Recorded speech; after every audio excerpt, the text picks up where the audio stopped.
While we're on the subject of ride, I've got 2 questions I'd like answered, and they both concern tires.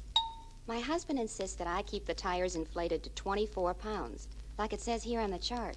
But I think the tires look kind of flat this way, and I wonder if we wouldn't get better tire wear if they were fuller. After all, he likes me and his cigarettes round and firm and fully packed, so why not his tires, too? Well, ma'am, it's obvious you aren't part of the low-profile generation, but your tires are. And for the best tire mileage and the most comfortable ride, you just can't do better than to follow these tire inflation recommendations to the letter. For best ride in tire life, tire pressure should closely match the passenger load and the expected driving speeds. And for most driving, with 1 to 5 passengers, 24 pounds is ideal. But for high-speed turnpike driving, it would be best to increase the pressure to 28 pounds all around so they'll run cooler. With a 6-passenger load and normal baggage, the tire pressure should be 28 pounds for normal driving and 32 pounds for higher speeds. The important thing is to keep the tire pressure matched to the load and driving conditions for the best ride and the least wear. I've been wondering about something. On my 6-month service repair order, you wrote, check toe in and camber next to tire wear. What are these, and how do they affect tire wear? To answer your question most simply, toe in is to a car's front wheels exactly what it is to a person's feet.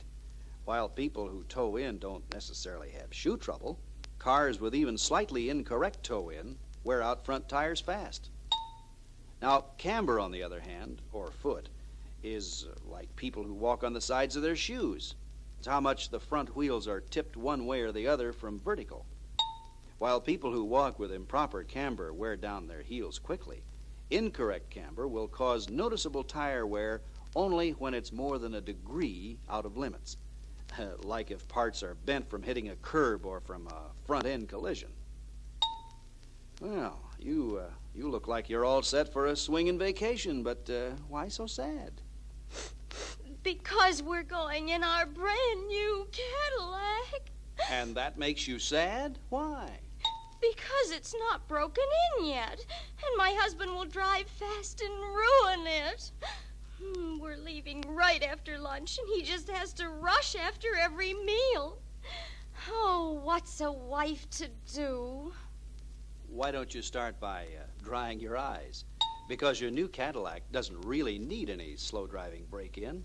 In fact, it's best for a new Cadillac if it's driven at a variety of speeds, from moderate to fast, for the first 100 miles or so to make the valves and rings rotate to ensure good seating. The only thing we ask during this brief period is to avoid jackrabbit starts for the sake of the entire powertrain, and any real panic stops until the brake linings have had a chance to seat themselves to the drums from a number of moderate normal stops. That make you feel better? Yes, but what should we do about our other car? We'll be gone for 3 weeks. Should I have my neighbor drive it around the block every day to keep the battery up? No, definitely not. That's the worst thing you could do to the car. Starting the car and just driving around the block would actually run down your battery. And far worse, it would cause a rapid acid buildup in your crankcase that could damage engine parts. Your best bet would be to ask her to use the car only 1 day a week, when she was going to drive 5 or 10 miles, far enough to really warm up the engine and to give the generator enough time to recharge your battery. If this isn't possible, just leave the car in the garage. Well, I guess they're telling me it's time to close. And we all know that when a woman speaks, we better pay attention, because how we answer, what we say, is important. George! What are those girls doing here? Now, you said you were working tonight, and here you are in some coochie-coochie show. You men are all alike. You just wait till I get you home. You better think fast, because you're going to have to explain yourself. You see what I mean? What would you say?